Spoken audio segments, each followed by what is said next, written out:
الحمد لله رب العالمين والصلاة والسلام على أشرف الأنبياء والمرسلين وعلى آله وصحبه وأتباعه وأزواجه وذرياته وأهل بيته وأهل طاعته أجمعين أما بعد أعوذ بالله من الشيطان الرجيم بسم الله الرحمن الرحيم إن الذين قالوا ربنا الله ثم استقاموا تتنزل عليهم الملائكة ألا تخافوا ولا تحزنوا وأبشروا بالجنة التي كنتم توعدون نحن أولياؤكم في الحياة الدنيا وفي الآخرة ولكم فيها ما تشتهي أنفسكم ولكم فيها ما تدعون نزلا من غفور رحيم صدق الله العظيم.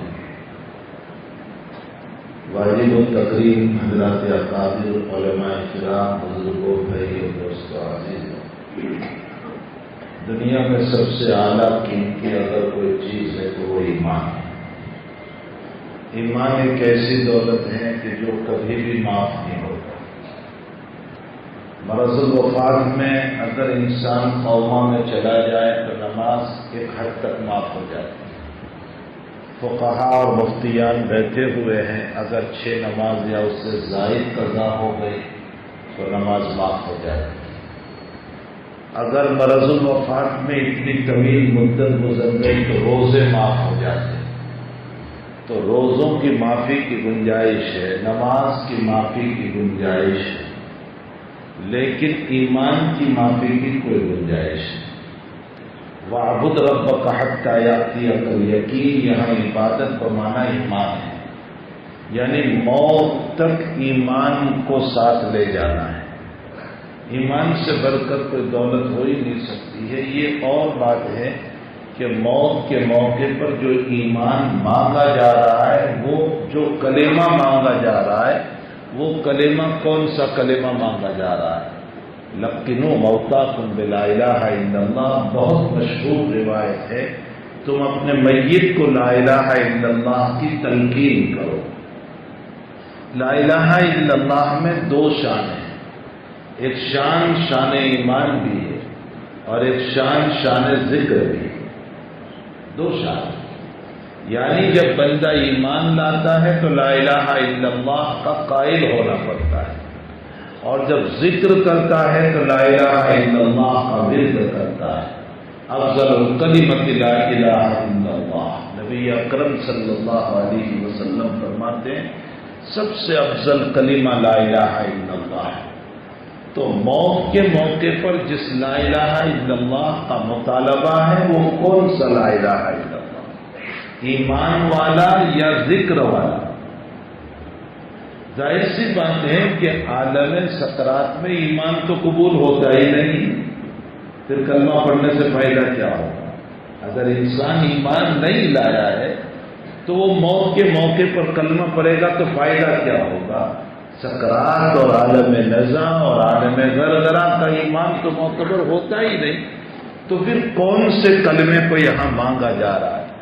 ہمارے علامہ انور شاہ صاحب کشمیری رحمۃ اللہ علیہ، اللہ آپ کی قبر کو نور سے منور فرمائے، آپ کے درجات کو بلند فرمائے. حضرت شاہ صاحب رحمۃ اللہ علیہ فرماتے ہیں کہ یہاں کلمۃ الذکر کو مانگا جا رہا ہے، یعنی بندہ دنیا سے ذکر کرتا ہوا ہے. ظاہر سی بات ہے کہ ذکر میں ایمان خود ہی آ گیا، اس لیے کہ بندہ جب لا الہ الا اللہ پڑھے گا تو وہ وہی بندہ پڑھنے والا ہے جو اللہ کا قائل ہوگا. جو اللہ کا قائل نہیں ہے وہ کہاں پڑھے گا لا الہ الا اللہ؟ تو موت کے موقع پر جس کلمے کا مطالبہ ہے، شاہ صاحب علیہ الرحمہ فرماتے ہیں کہ یہ کلمۃ الذکر مراد ہے، کلمۃ الایمان نہیں. عالم نظام ایمان تو قبول ہی نہیں ہوتا، پھر فائدہ کیا ہوگا؟ اللہ یہ کہنا چاہتا ہے کہ تم میرا ذکر کرتے ہوئے آؤ، ذکر کے ضمن میں خود بخود ایمان ثابت ہو گیا. تو بہرحال یہاں ایک تسلی ہو جاتی ہے شاہ صاحب کی اس تقریر سے کہ اگر انسان مرنے سے پہلے ایسا بیمار ہو گیا کہ وہ کوما میں چلا گیا، جیسے کووڈ کے زمانے میں بہت سارے لوگ بیچارے آکسیجن کے اندر حالات میں کووڈ میں وہ قوما میں چلے گئے. آخری 2-5 دن 10 دن وہ کچھ بول نہیں پائے. وینٹیلیٹر ان کو چڑھایا گیا اور وہ لا الہ الا اللہ نہیں پڑھ پائے, بے ہوش تھے وہ. حضرت شاہ صاحب کی اس تقریر پر اطمینان ہو جاتا ہے کہ بغیر ذکر کے گئے ہیں, بغیر ایمان کے نہیں گئے. ظاہر سی بات ہے کہ ذکر مستحب ہے, مستحب چھوٹ گیا ہے, باقی ایمان تو اس کے سینے میں موجود ہے. فی کل قلب مومن لا الہ الا اللہ, ہر مومن کے دل میں لا الہ الا اللہ ہے. اس لیے بالکل مایوس ہونے کی ضرورت. یہ میں نے بالقصد اس لیے مضمون چھیڑ دیا کہ اس کووڈ کے زمانے میں بیچارے بہت سارے آخری 8-10 دنوں میں قوما میں چلے گئے اور بے ہوشی کے عالم میں رہے, کلمہ نہیں پڑھ پائے. اب سوچ یہ ہوتی ہے کہ وہ بغیر کلمے کے چلا گیا, نماز پڑھتا تھا, روزہ رکھتا تھا, زکوٰۃ دیتا تھا, تہجد پڑھتا تھا اور آخری وقت میں کلمہ نہیں ملا. میرے بھائیوں, بغیر ذکر کے گیا ہے, بغیر ایمان کے نہیں گیا ہے. ایمان تو اس کے سینے میں موجود ہے اور انشاءاللہ تعالی اسی ایمان پر اس کے جنت کا فیصلہ ہونے والا ہے. اللہ ہمارے اکابر کی قبروں کو نور سے منور فرمائے. ایسے روایتوں کو کھولا ہے اور قرآن مبارک کو کھولا ہے کہ ہماری طبیعت فرق جاتی ہے اور ہمیں تسلی ہو جاتی ہے. مثلا حضرت نانوتوی رحمۃ اللہ تعالی علیہ سے آپ نے نام سنا ہوگا, آریہ سماج کا بانی دیانند سرسوتی, جس نے ایک آریہ سماج اور آریہ ایک مسلک تھا, ایک مذہب تھا, اس کی بنیاد ہندوستان میں ڈالی تھی. اس کے بہت سارے مناظرے بھی ہیں حضرت شاہ صاحب رحمۃ اللہ علیہ کے ساتھ, اور وہ چھپے ہوئے ہیں. حضرت نانوتوی رحمۃ اللہ علیہ کے ساتھ وہ مناظرے چھپے ہوئے ہیں. اس نے ایک مرتبہ, اس کے عجیب و غریب سوال ہوا کرتے تھے. ایک مرتبہ ہمارے حضرت شیخ یونس صاحب قدس سرہ نے ہمیں ایک مناظرہ اس کا بتایا کہ وہ کہنے لگا کہ کاشی افضل ہے کعبۃ اللہ سے. اس نے کہا کاشی افضل ہے کعبۃ اللہ سے, اور کہا یہ تیری بخاری سے ثابت ہو رہا ہے.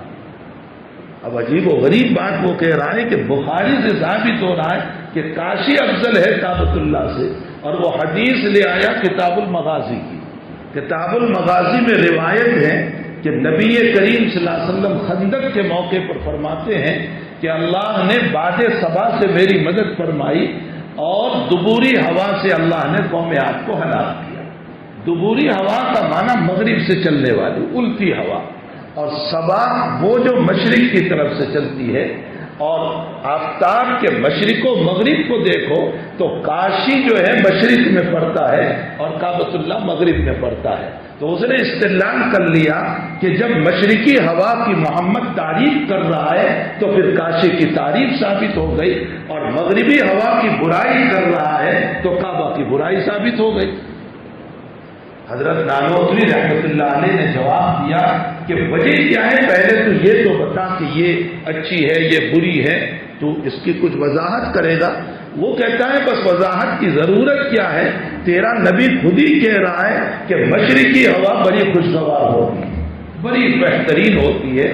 شاعر بھی کہتا ہے نا, یہ باج صبا رخ رخ کے تجا روزے کے مکی سے یہ کہنا.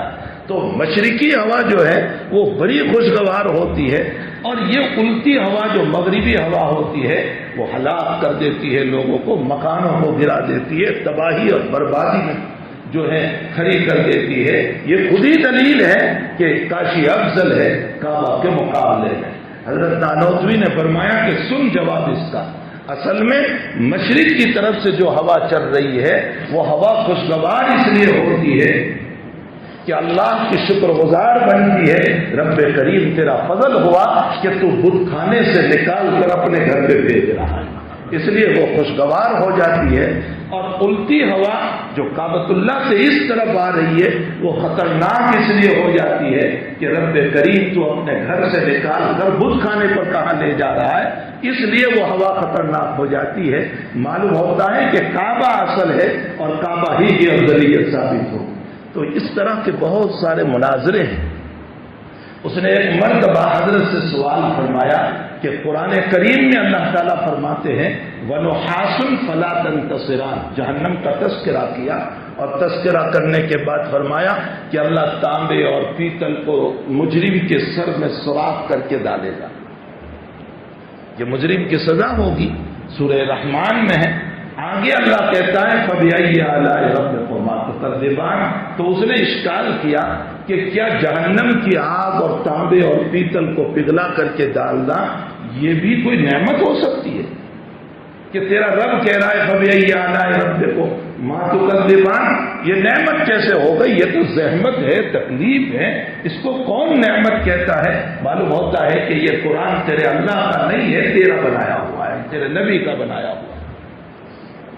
حضرت نانوتوی رحمۃ اللہ علیہ نے جواب دیا، حضرت نے فرمایا کہ سن، آگے اگر کھڈا ہو یا طوفان ہو رہا ہو یا شیر بہتا ہوا ہو اور یوں کہا جائے کہ اس راستے سے نہ جانا ورنہ طوفان تجھے پکڑ لے گا، کھڈے میں گر جائے گا یا شیر تجھے حملہ کر دے گا اور تو نے راستہ بدل دیا، تو تو کہنے والے کا شکر گزار بندہ بنتا ہے یا نہیں؟ جزاک اللہ، تم نے مجھے بچا لیا، میں شیر سے بچ گیا، میں طوفان سے بچ گیا، میں کھڈے سے بچ گیا، تو نعمت ہوئی یا نہیں؟ اس نے جو کہا وہ فرمایا رب بھی مرنے سے پہلے جہنم سے بچا رہا ہے قرآن میں کہہ کر کے، تو کیا یہ اللہ کی نعمت ہوئی یا نہیں؟ اسی پر تو فرمایا فَبِأَيِّ آلَاءِ رَبِّكُمَا تُكَذِّبَانِ، ورنہ تھوڑی دیر کے لیے تو ہم بھی تعجب میں پڑ جاتے ہیں کہ واقعتاً اس نے کیسا اشکال کر دیا کہ بلا جہنم ہے، تانبے پیتل کو ڈالنا ہے، یہ نعمت کیسے ہو سکتی ہے؟ بہرحال میرے بھائیوں، میں یہ کہہ رہا تھا کہ ایمان بہت بڑی دولت ہے، اس دولت کی ہم سب کو قدر کرنا چاہیے۔ حق تعالیٰ جل شانہ ومن والہ نے ہمیں جو ایمان عطا فرمایا ہے یہ موت تک ہمیں بچا کر کے لے جانا ہے، ہر لمحہ اس کا تذکرہ کرتے رہنا ہے۔ بخاری شریف میں ہے، معاذ بن جبل رضی اللہ تعالیٰ عنہ فرماتے ہیں آؤ ہم تجدید ایمان کریں۔ تجدید کا معنی تو یہ ہوتا ہے کہ ایک ایمان پرانا ہو گیا تو اب دوسرا ایمان، تو کیا ایمان پرانا بھی ہوتا ہے؟ فرمایا پرانا ہونا مراد نہیں ہے بلکہ تذکرہ ایمان مراد، بار بار ایمان کا تذکرہ کرو، کبھی نماز کے ذریعے سے، کبھی ذکر کے ذریعے سے، کبھی تلاوت کے ذریعے سے، اور کبھی اللہ کے کلمات کے ذریعے سے، کبھی درود شریف کے ذریعے سے، یہ ایمان اس سے تازہ ہوتا ہے۔ یہ تذکرہ ایمان ہے، تجدید ایمان ہے، اور ایمان کے تذکرے سے قلب منور ہوتا ہے، نور جو ہے اس قلب کے اندر آتا ہے۔ حقیقت یہ ہے کہ رب کریم قرآن کریم میں اسی ذکر پر تو یہ فرماتا ہے کہ جنت اپنی جگہ، آخرت اپنی جگہ، جو میں تم کو دینے والا ہوں، لیکن دنیا میں بھی اگر تم میرا ذکر کرتے رہو گے، مجھے یاد کرتے رہو گے، میری عبادت کرتے رہو گے، تو میں تمہارا دوست بن جاؤں گا، میں تمہارا دوست بن جاؤں گا۔ ولی کہا ہے، ولی، میں تمہارا دوست بن جاؤں گا۔ میرے بھائیوں، اللہ خالق تو سب کا ہے، یاد رکھو۔ بہت سے لوگ کہتے ہیں نا کہ تم مسلمانوں نے اللہ کو اپنے لیے کیسے بنا لیا؟ بھائی ہم یہ کہتے ہیں اللہ خالق تو سارے کائنات کا ہے، لیکن ولی اور دوست صرف مومنوں کا ہے۔ ولی اور دوست صرف مومنوں کا ہے، ساری کائنات کا اللہ دوست نہیں ہے، بلکہ اللہ نے تو ہم کو یوں کہا ہے کہ لا يتخذ المؤمنون الکافرین اولیاء من دون المؤمنین، اللہ کے دشمنوں سے دوستی نہ کرو۔ تو وہ کائنات کا خالق ہے، ساری دنیا کو اسی نے پیدا کیا ہے، لیکن دوست اور ولی اور قریب ترین وہ جو ہے مومنوں کا ہے۔ اور جب مومنوں کا ولی ہے اور مومنوں کا دوست ہے تو بقول حضرت مفتی محمد شفیع صاحب رحمۃ اللہ علیہ اللہ سے دعا نہیں کرنا چاہیے، اللہ سے باتیں کرنا چاہیے۔ اپنوں سے باتیں ہوا کرتی ہے، اپنے دوستوں سے باتیں کیا کرو، اور باتیں کرنے میں جو مزہ آتا ہے وہ لفظ دعا میں مزہ نہیں آیا کرتا۔ اپنے رب سے باتیں کیا کرو کہ تم میرا ہے۔ استدلال کیسے ہیں کہ وہ ہمارا ہے؟ غزوہ احد کے اندر ابو سفیان جب اترانے لگا، غرور اور تکبر میں آ گیا، اور اس نے کہا افیکم محمد، افیکم ابن ابی قحافہ، افیکم عمر بن الخطاب، کیا محمد ہے تم میں، ابو بکر ہے تم میں، عمر بن الخطاب ہے تم میں؟ کہنے لگا سب مر گئے۔ حضرت نے فرمایا اس کا جواب نہ دو۔ وہ کہنے لگا سب مر گئے۔ عمر سے رہا نہیں گیا، عمر نے جواب دے دیا کہ اللہ کے دشمن ابھی ہم زندہ ہیں تیرے لیے، پھر اس کے بعد اس نے کہا لنا العزى ولا عزى لكم، ہمارے پاس عزا نامی بت ہے، تمہارے پاس نہیں۔ تو نبی علیہ الصلوۃ والسلام نے فرمایا اس کا جواب دو۔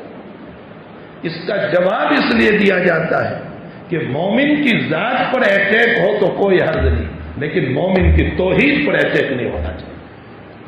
جب اس نے کہا لنا العزى ولا عزى لكم، ہمارے پاس عزا نامی بت ہے، اس نے ہماری مدد کی، تمہارے پاس نہیں ہے اس لیے تمہاری مدد نہ ہوئی، یہ ہماری توحید کو چیلنج۔ آج ہماری ذات کی حد تک تو ہم بالکل چوں چرا نہیں کرتے، لیکن جہاں ہماری توحید کو چیلنج ہوگا، ایمان کو چیلنج ہوگا، سنت رسول کو چیلنج ہوگا، وہاں ہماری غیرت برداشت نہیں کر سکتی ہے۔ تو وہ توحید کو چیلنج تھا، اس لیے حضرت نے فرمایا اس کا جواب دو۔ فرمایا یا رسول اللہ کیا جواب دیں اس کو؟ فرمایا اس کو جواب دو لنا المولا ولا مولا لکم، اللہ ہمارا ہے تمہارا نہیں، اللہ ہمارا ہے۔ یہ حدیث شریف خود بتا رہی ہے کہ وہ خالق تو ساری کائنات کا ہے، لیکن دوست مومن ہوتا ہے، ولی مومن ہوتا ہے۔ اسی لیے ایک دعا ہے جناب نبی کریم صلی اللہ علیہ وسلم نے اپنی امت کو سکھائی ہے، اللہم اجعلنی عندک ولیجا وجعلنی عندک زلفا وحسن مآب۔ اتنی پیاری دعا ہے، اتنی پیاری دعا ہے۔ اے اللہ مجھے تیرا ولیجہ بنا دے۔ ولیجہ کس کو کہتے ہیں؟ ولیجہ کہتے ہیں گھر کا بھیدی، رازدار، بالکل قریب رہنے والا۔ ہمارے وہاں گجراتی میں مشہور ہے کہ چولہا الدین و دوست، چولہے تک کا دوست، اس کو ولیجہ کہا جاتا ہے۔ اللہم اجعلنی عندک ولیجہ، اے اللہ مجھے تو اپنا رازدار بنا لے، تو اپنے قریب کر لے، اور اتنے قریب کر لے، اتنے قریب کر لے کہ مجھے اپنا رازدار بنا لے۔ وجعلنی عندک زلفا، اور مجھے تیرا مقرب بنا دے، وحسن مآب، اور میرا انجام بہترین بنا دے۔ کتنی بہترین دعا نبی کریم صلی اللہ علیہ وسلم نے سکھائی۔ جب ہم یہ دعا کرتے ہیں تو گویا اپنے رب سے باتیں کر رہے ہیں، اپنے اللہ سے ہم کلام ہو رہے ہیں، اور ہم کلامی رب کریم سے، یہ بہت بڑی چیز۔ بہرحال میرے بھائیو، ایمان بہت بڑی دولت ہے جو حق تعالیٰ جل شانہ ومن والہ نے ہمیں عطا فرمائی ہے۔ دنیا کی تمام چیزوں کے مسائل تو ایسے ہیں کہ ان سارے مسائل کا تعلق اس پر کوئی غم بھی نہیں ہونا چاہیے۔ کبھی دولت چلی گئی، کبھی مال چلا گیا، کبھی عزت چلی گئی، کبھی کاروبار چلا گیا، کبھی گھر میں بیماریاں آ گئی، کبھی کوئی مسئلہ ہو گیا، اس پر کوئی غم اور افسوس نہ ہو، بلکہ ساتھ ساتھ ایک بات اور یاد رکھو، اللہ تعالیٰ ان چیزوں کے باب میں تو یوں فرماتے ہیں عسیٰ تکرہوا شیئا وہو خیر لکم۔ بہت سی مرتبہ تم کسی چیز کو برا جانتے ہو، لیکن حقیقت میں وہ تمہارے لیے بہتر ہے۔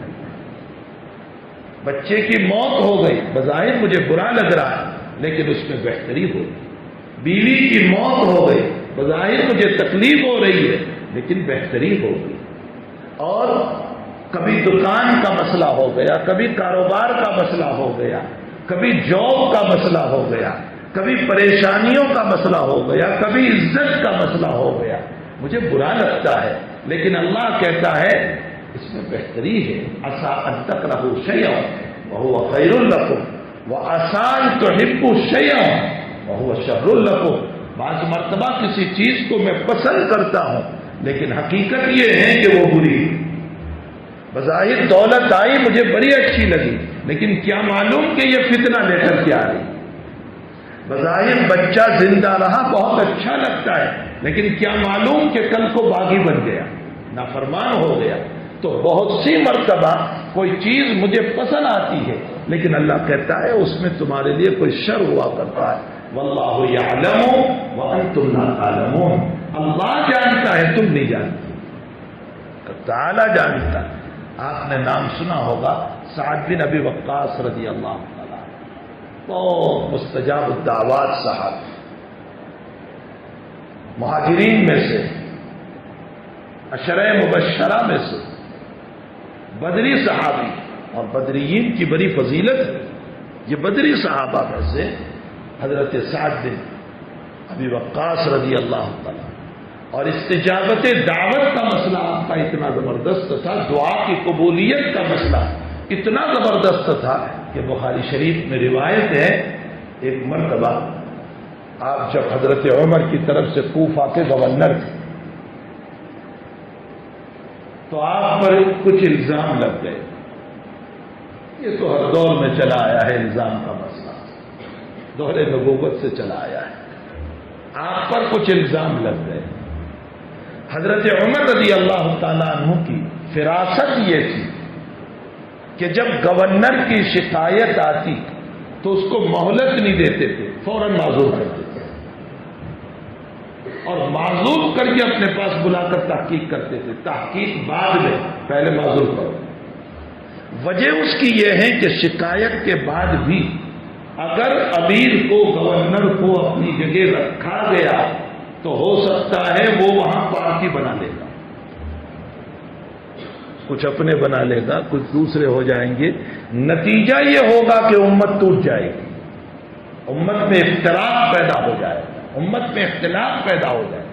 اس لیے حضرت کا پہلا کام یہ ہوتا تھا کہ فوراً معزول کرتے تھے، اپنے پاس بلاتے تھے. حضرت سعد بن ابی وقاص مستجاب الدعوات، بدری صحابی، عشرہ مبشرہ میں سے، جب شکایت آئی تو آپ نے یہ فضائل نہیں دیکھے. شکایت آئی ہے فوراً معذور، اور معذور کر کے مدینہ بلا لی اور فرمایا تمہارے خلاف یہ شکایت آئی ہے کہ تم اچھی طرح نماز نہیں پڑھاتے. آپ نے فرمایا میں اسی طرح نماز پڑھاتا ہوں جیسے رسول اللہ صلی اللہ علیہ وسلم نے ہم کو سکھایا ہے. اس کے بعد عمر نے فرمایا کہ مجھے یہی معلوم تھا کہ تم اسی طرح پڑھاتے ہیں جیسے آقا صلی اللہ علیہ وسلم نے پڑھائی، لیکن شکایت آئی تھی اس لیے میرے لیے ضروری تھا. اس کے بعد 2 آدمیوں کو ساتھ بھیجا اور فرمایا کہ جاؤ کوفہ کی ہر مسجد میں اعلان کرو کہ سعد کے لیے کوئی شکایت ہو تو ہمیں بتاؤ. 2 ساتھی سعد کو لے کر گئے، ہر مسجد میں اعلان کرنے لگے. سب نے کہا سعد بڑے اچھے بڑے اچھے. مسجد بنو عبس ایک مسجد تھی، اس مسجد میں جب پہنچے اور یہ کہا کہ بھئی سعد کی طرف سے کوئی شکایت ہو تو ہمیں بتاؤ، تو ایک آدمی کھڑا ہوا اور اس نے کہا مجھے شکایت ہے، اور وہ یہ ہے کہ سعد جہاد میں نہیں جاتے. اس کا مطلب ان کو حیات پسند ہے، جینا پسند ہے. نمبر 2 حیا، آپ مال میں برابر انصاف نہیں کرتے، اس کا مطلب مال سے محبت ہے. حضرت سعد نے اس کی باتوں کو سن کر فرمایا اے اللہ، اسی وقت بد دعا، اے اللہ اگر یہ اپنے دعوے میں جھوٹا ہے اور ریاکاری کے لیے کھڑا ہوا، دکھلاوے کے لیے، شان بتانے کے لیے، تو اے اللہ مجھے تو حیات نہیں چاہیے، تو اسی کو لمبی عمر دے دے، اور مجھے مال محبوب نہیں، اے اللہ اس کو مال کے فتنے میں مبتلا کر. بس سعد کی دعا تھی. اس کی عمر اتنی لمبی ہوئی، اتنی لمبی ہوئی کہ یہ آنکھ کے اوپر کے پردے جو ہے نا، پاپن جس کو ہم بولتے ہیں، وہ یہاں تک آ گئے اور وہ یوں اٹھا کر چلا کرتا اور بھیک مانگا کرتا، اور بھیک مانگتے مانگتے غربت اور ذوق کے باوجود وہ لڑکیوں کو چھیڑا کرتا، جوان لڑکیوں کو، جس کی وجہ سے لوگ اس کو مارتے تھے کہ بے حیا، بڑھاپے میں بھی حیا نہیں آئی تجھے. ایک مرتبہ کسی نے اس سے پوچھ لیا کہ کیا مسئلہ ہے تیرا، تو اس کا جملہ تھا سعد کی بددعا نے مجھے ہلاک کر دیا، سعد کی بددعا نے مجھے ہلاک. ہمارے حضرت شیخ مولانا محمد زکریا صاحب کاندلوی ثم المہاجر المدنی نفر اللہ مرقدہ فرماتے ہیں کہ میرے والد صاحب کا انتقال ہو گیا، اور انتقال کے بعد کسی نے خواب میں دیکھا، تو میرے والد صاحب نے مجھے یوں کہلوایا کہ زکریا کو کہہ دینا اللہ والوں کو نہ ستائے، اس لیے کہ ان کی الٹی بھی سیدھی ہوتی. حضرت شیخ فرماتے ہیں کہ میری سمجھ میں نہیں آیا کہ الٹی سیدھی ہونے کا کیا مطلب۔ فرمایا کہ میں اپنے پیر و مرشد حضرت مولانا خلیل احمد صاحب سہارنپوری صاحب بذل المجہور شرح ابی داؤد کے پاس پہنچا اور میں نے یہ خواب بیان کر کے کہا کہ حضرت الٹی سیدھی ہونے کا کیا مطلب؟ تو حضرت مولانا خلیل احمد صاحب نے فرمایا کہ مطلب یہ ہے کہ کسی اللہ والے کو نہ ستانا، وہ اگر زبان سے بد دعا نہ کرے تو بھی اس کے دل کا دکھنا ہی ہلاکت کا ذریعہ ہو جائے۔ یہی حال والدین کا بھی ہے، اپنے والدین کو بھی نہ ستاؤ، اپنے مشائخ کو بھی نہ ستاؤ، اپنے بزرگوں کو بھی نہ ستاؤ، اس لیے کہ ان کے دل کا دکھنا یہ ہلاکت کا ذریعہ ہو جائے۔ جو اولاد اپنے ماں باپ کو ستاتی ہے، سن لے وہ قرض ہے جو اس اولاد کو اپنے بڑھاپے میں ادا کرنا پڑے گا۔ جنہوں نے اپنے والدین کو ستایا ہے نا، وہ ویسے نہیں جائے گا قبر میں، وہ قرض ہے، وہ بڑھاپے میں ان اولاد کو پہلے ادا کرنا ہوگا، تب جا کر قبر میں جائے گا۔ یہ قرض چکانا پڑے گا۔ اس لیے ہر جوان کو چاہیے کہ اپنے والدین کی فرما برداری، اطاعت، ان کے سامنے زور سے نہ بولے، اف تک ان کے سامنے نہ کہے، ان کی بات پسند نہ آئے دوسری مرتبہ ان سے بات کہہ لے، لیکن اس مرتبہ ان کی تردید نہ کرے، ان کے سامنے زور سے نہ بولے۔ یہ آداب اسلام ہے، یہ اخلاق اسلام ہے، یہ اصول اسلام ہے، اور یہ ایسے اصول ہیں کہ جس کو خالق کائنات نے قرآن میں بیان فرمایا، قرآن کریم میں رب کریم نے اس کو بیان فرمایا ہے۔ تو بہرحال یہ سعد بن ابی وقاص مستجاب الدعوات، جن کی دعا نے اس کو ہلاک کر دیا، بیماروں کو دعا دیتے تھے وہ اچھے ہو جاتے تھے، مصیبت زدوں کو دعا دیتے تھے وہ اچھے ہو جاتے تھے، لیکن آخری زندگی میں خود نابینا ہو گئے۔ سعد بن ابی وقاص نابینا ہو گئے۔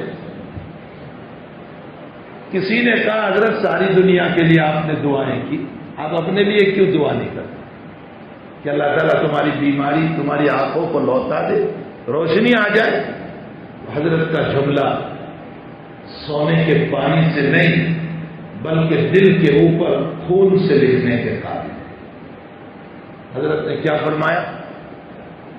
رضا بالقضاء تبارک و تعالی احب الی من عینی، فرمایا کہ اللہ کی تقدیر پر راضی رہنا یہ میری آنکھوں سے زیادہ پسندیدہ ہے۔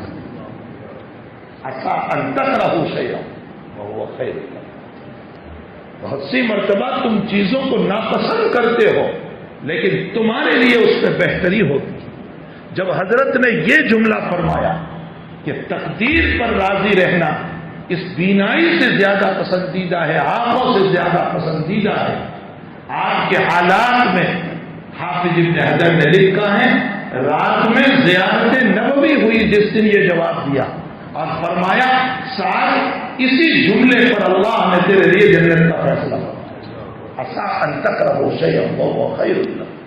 بہت سی مرتبہ ہم حالات کو، مصائب کو، پریشانیوں کو، بیماریوں کو، بچے کی موت کو، بیوی کی موت کو ہم اپنے لیے برا جانتے ہیں، لیکن اللہ کے نزدیک اس میں کوئی خیر ہوا کرتی ہے، اس میں کوئی بہتری ہوا کرتی ہے۔ عبداللہ ابن عباس رضی اللہ تعالیٰ عنہما اپنے والد مرحوم حضرت عباس رضی اللہ تعالیٰ عنہ کی وفات پر بہت روتے تھے، بہت روتے تھے۔ ایک دیہاتی آیا، اس نے کچھ اشعار پڑھے جس میں اس نے یوں کہا کہ اے عبداللہ تم ہمارے امیر ہو، اور امیر ہو کر اتنا روئیں گے تو مامور کا کیا ہوگا، پھر ہمارا کیا ہوگا۔ اس کے بعد دوسرے شعر میں فرمایا عبداللہ تم اپنے باپ عباس کو سب کچھ دے سکتے تھے لیکن اللہ نے انشاءاللہ جو جنت دی ہے وہ تم نہیں دے سکتے۔ ظاہر سی بات، جو بیٹا اپنے باپ کی ساری خدمت کر سکتا ہے لیکن رب کریم جو جنت دینے والا ہے وہ کہاں اولاد دے سکتی۔ اور اگلے شعر میں فرمایا عبداللہ اگر تم صبر کرو گے تو اس صبر پر اللہ تمہیں انشاءاللہ وہ جنت دے گا جو تمہارا باپ تم کو نہیں دے سکتا۔ تو دونوں طرف سے جنت ہے. ادھر عباس کو بھی جنت ہے, ادھر صبر کرنے والے کو بھی جنت ہے, دونوں طرف سے جنت ہے. تو حقیقت یہ ہے میرے بھائیوں کہ دنیا میں جو کچھ حالات ہیں, مصائب ہیں, پھر بڑی بڑی مصیبت اور المیہ یہ ہے کہ ہم اپنے دنیاوی حالات کو عبادتوں سے بہت جوڑتے ہیں. کیونکہ میں یہی کا ہوں, مل صاحب نے بھی کہا نا ہمارے علاقے, میں یہی کا ہوں, کہیں دور کا, یو پی سے نہیں آیا. ہم اپنے حالات اور مصائب کو جو ہے نا عبادت سے جوڑتے ہیں. کیا کہتے ہیں مطلب بہت تہجد پڑھو پجی بھی گیا کام بگڑ جائے, میں اتنی عبادت کرتا ہوں پھر بھی میرے گھر میں حالات ہیں,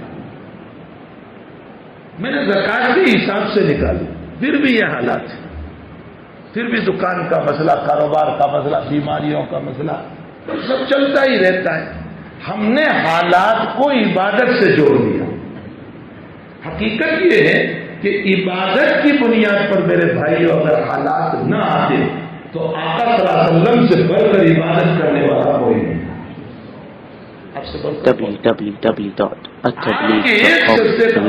کائنات کے لوگ مل کر نہیں کر سکتے. ہمارے حضرت تانوتوی علیہ الرحمہ فرماتے ہیں کہ ساری دنیا کے سجدے کمیت اور گنتی کے اعتبار سے اربوں خربوں ہوں گے, لیکن کیفیت کے اعتبار سے ساری کائنات کے سجدوں کو ملا لو, آقا کے ایک سجدے کا مقابلہ نہیں ہو سکتا. جو کیفیت آپ کی عائشہ صدیقہ رضی اللہ تعالیٰ عنہ فرماتی ہے کہ کبھی کبھی حضرت تشریف جب سجدے میں لے جاتے تہجد میں تو مجھے برا خیال آتا. تو بھانجے عروہ پوچھ رہے کیا خیال آتا تھا, خالہ جان کیا خیال آتا تھا؟ فرمایا خیال آتا تھا کہ نبی کی روح پرواز کرتی. کیوں؟ فرمایا بہت لمبا سجدہ, نہ پاؤں میں حرکت نہ ہاتھ میں حرکت, کوئی حرکت ہی نہیں ہے. مجھے خیال آتا تھا کہ کہیں روح تو نہیں نکل گئی. میں حضرت کے پاؤں میں ذرا سی حرکت کرتی, حضرت اپنے پاؤں ہلاتے, جس سے میں سمجھتی کہ میرے آقا اسی دنیا میں. یہ آپ کے سجدوں کی کیفیت. تو ساری کائنات کے سجدے ملا لو, کمیت میں گنتی میں ہو سکتے ہیں, کیفیت میں کوئی مقابلہ نہیں کر سکتا نبی کریم صلی اللہ علیہ وسلم. آپ کی عبادتوں کا کون مقابلہ کر سکتا ہے؟ حضرت حذیفہ فرماتے ہیں کہ ایک مرتبہ میں تہجد میں آپ کے پیچھے کھڑا ہو گیا, حضرت نے سورہ بقرہ شروع کیا. میں نے سوچا کہ حضرت بقرہ کے اختتام پر اللہ اکبر کہیں گے, لیکن حضرت نے آل عمران شروع کیا. فرمایا میرے دل میں خیال آنے لگا. کیا خیال آیا؟ فرمایا دل میں آیا کہ نماز توڑ دو, بہت لمبی نماز ہے. پھر سوچا کہ آل عمران کے اختتام پر سجدہ کریں گے, حضرت نے نساء شروع کر اور ایک رکعت سورہ مائدہ پر جا کر کے کی, یعنی قریباً 5 پارے پورا کر کے 6 پارا پاؤ ہو گیا ایک رکعت. اور حضرت کے بعد میں آتا ہے روایتوں میں کہ جتنا لمبا قیام اتنا لمبا رکوع اور اتنا لمبا سجدہ. میں صرف آپ کو یہ بتانا چاہتا ہوں کہ دنیا کے اندر اگر عبادات کی بنیاد پر حالات نہ آتے تو نبی کریم صلی اللہ علیہ وسلم سے بڑھ کر عابد کوئی نہیں, آپ سے بڑھ کر زاہد کوئی نہیں, آپ سے بڑھ کر متقی کوئی نہیں, آپ سے بڑھ کر مبلغ کوئی نہیں, آپ سے بڑھ کر معلم کوئی نہیں. معلم کے اعلیٰ مقام پر, تبلیغ کے اعلیٰ مقام پر, انا اخشاکم و اعلمکم باللہ, تقوی کے اعلیٰ مقام پر, معرفت کے اعلیٰ مقام پر, عبادت کے اعلیٰ مقام پر. اس کے باوجود حالات یہ رہے کہ مکی زندگی میں آپ پر اونٹ کی ہوجری بھی ڈالی گئی. حالات یہ رہے کہ آپ کو اپنی نظروں سے اپنی بیٹیوں کے طلاق بھی دیکھنی پڑی. حالات یہ رہے کہ آپ نے اپنی حیاتی میں اپنی بیٹیوں کے جنازے بھی اٹھائے. حالات یہ رہے کہ آپ نے اپنے پیٹ پر پتھر بھی باندھے. حالات یہ رہے کہ احد کے اندر کھڈے میں گر گئے اور عتبہ بن ابی وقاص کا پتھر آپ کو لگا, جس کی وجہ سے آپ کا دانت مبارک یعنی رباعی دانت تھوڑا سا ٹوٹ گیا. حالات یہ رہے کہ احد کے اندر عبداللہ ابن کیمیہ نے پتھر مارا, آپ کی کڑی سر میں گھس گئی, نکل نہیں رہی تھی. بڑی مشکل سے دانتوں کے ذریعے سے نکالا گیا، حتیٰ کہ حضرت کی زبان سے جملہ نکلا، یوں اشارہ کرتے ہوئے فرمایا کہ جس نے نبی کے چہرے کو زخمی کیا وہ کامیاب کیسے ہو سکتا ہے؟ کیف یفلح قوم ولوا، جس نے وجہ رسول اللہ، جس نے حضور کے چہرے کو زخمی کیا وہ جو ہے کامیاب کیسے ہو سکتا ہے؟ سارے حالات آپ کے اوپر آئے، کتنے حالات؟ اگر عبادت کی بنیاد پر حالات نہ آتے تو پھر آقا صلی اللہ علیہ وسلم پر حالات نہیں آنے چاہیے تھے، آپ پر الزام بھی لگے، آپ کو بدنام بھی کیا گیا، آپ کے راستے کو بھی روکا گیا۔ مدنی زندگی کا حال یہ ہے کہ ذوالخویسرہ نام منافق کھڑا ہو کر کے آپ کو کہہ رہا ہے کہ آپ انصاف نہیں کرتے، آپ مال میں کوتاہیاں کرتے، آپ مال میں چھپاتے ہیں، خیانت کرتے، اور آقا فرماتے ہیں کہ مجھ سے زیادہ امانت دار کون ہو سکتا ہے؟ زمین کے اوپر سارے حالات آئے، معلوم ہوتا ہے کہ عبادت اور چیزیں، حالات اور چیزیں۔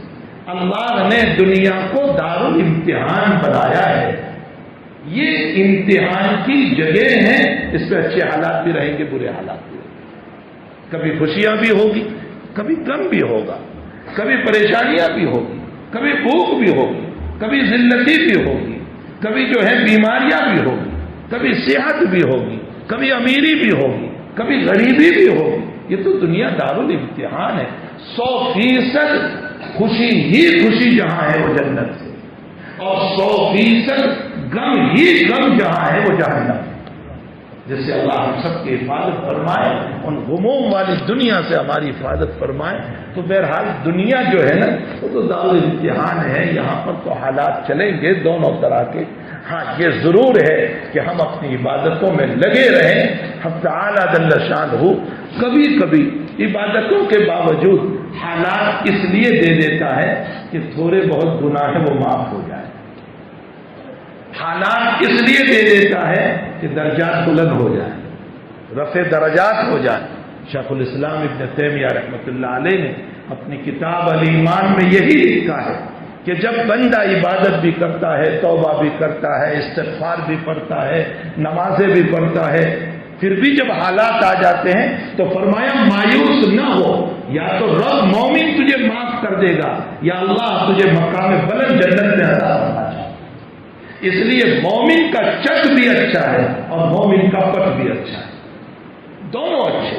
حالات آ جائیں، غموم آ جائیں، یہ ہمارے لیے بری چیز نہیں، لیکن ہاں میرے بھائیو، ہمیں ہر وقت اللہ سے یہ دعا کرنا چاہیے کہ اللہ دنیا کے جھمیلوں میں شیطان، نفس، خواہشات میرے ساتھ ہے، اے میرے اللہ تو میری حفاظت کر، تو مجھے بچا لے، میری حفاظت کر۔ حضرت حکیم الامت حضرت عبداللہ تھانوی رحمہ اللہ عنہ نے ایک عجیب و غریب بات لکھی ہے، فرمایا قیامت کے دن اللہ نے اگر مجھ کو یہ پوچھ لیا کہ میرے بندے تو نے گناہ کیوں کیے تھے، تو نے یہ شرارت کیوں کی تھی، اس موقع پر بندہ اگر اللہ کو یوں کہے کہ اللہ شیطان نے مجھ سے گناہ کروایا اور شیطان میرے بس میں نہیں تھا، اس کی قوت بہت بڑی تھی، اس کی طاقت بڑی زبردست تھی، میں اس سے کیسے بچ سکتا ہوں؟ یقیناً شیطان سے بچنا بڑا مشکل، شیطان سے بچنا بہت مشکل ہے، چونکہ دیکھنے والے دشمن سے حفاظت ہو سکتی ہے، جو دکھتا ہی نہیں ہے اس سے حفاظت کیسے؟ اور بھائی اس کا حال یہ ہے اس کی طاقت کا کہ وہ رب کریم سے کہہ کر آیا ہے کہ میں ان کے راستوں میں بیٹھوں، لَأَقْعُدَنَّ لَهُمْ صِرَاطَكَ الْمُسْتَقِيمَ ثُمَّ لَآتِيَنَّهُم مِّن بَيْنِ أَيْدِيهِمْ وَمِنْ خَلْفِهِمْ وَعَنْ أَيْمَانِهِمْ وَعَنْ شَمَائِلِهِمْ وَلَا تَجِدُ أَكْثَرَهُمْ شَاكِرِينَ۔ لیکن قربان جائیے مفسرین پر، فرمایا سارے پہلو بیان کیے، دو پہلو بیان نہیں کیے اس نے کہا کہ میں تیرے مومن بندوں کو رائٹ سے بھی، سیدھی طرف سے بھی، بائیں طرف سے بھی، آگے سے بھی، پیچھے سے بھی ان کو بہکاؤں گا غلط راستوں پر، لیکن دو جگہوں کو، دو سمتوں کو بیان کرنا وہ نہیں بول سکا، ایک اوپر اور ایک نیچے۔ فرمایا اس کی وجہ یہ ہے کہ نیچے سجدے سے تواضع ہے، جب بندہ تواضع سے آنسو ٹپکاتا ہے رب کریم اس کو معاف کر دیتا ہے۔ تو نیچے تواضع ہے اور اوپر رحمت ہے، نیچے سے بندے کی تواضع جاتی ہے اور اوپر سے اللہ کی رحمت آتی ہے۔ اسی لیے آپ غور فرمائیں، قرآن کریم میں رب کریم نے یا ایتھا النفس المطمئنہ خطاب کیا، خطاب ہے یا ایتھا النفس المطمئنہ، اے نفس مطمئنہ۔ اس سے پہلے اور بھی تو دو نفس ہیں، نفس امارہ اور نفس لوامہ۔ بہت گناہ کرتا ہے وہ نفس امارہ ہے، اور کچھ گناہ کچھ نیکی وہ نفس لوامہ ہے، اور جس پر نیکیوں کا غلبہ ہو جائے وہ مطمئنہ ہے۔ اللہ نے نفس امارہ اور نفس لوامہ کو یا ایتھا النفس الامارہ یا ایتھا النفس اللوامہ یہ نہیں کہا، ہاں نفس مطمئنہ کو کہا۔ وجہ کیا ہے؟ وجہ یہ ہے کہ گناہوں میں ملوث ہونے والی نفس اور گناہوں میں ملوث ہونے والا انسان اس لائق ہی نہیں ہے کہ اللہ اس کو خطاب کرے۔ وہ خدا کے خطاب کے لائق ہے، وہ اللہ کے لائق نہیں ہے۔ لیکن جب اس نے اپنے نفس کو مطمئنہ بنا لیا، مطمئنہ کا معنی کیا ہوتا ہے؟ زمین پر جھک جانا، اطمینان، جھک جانا۔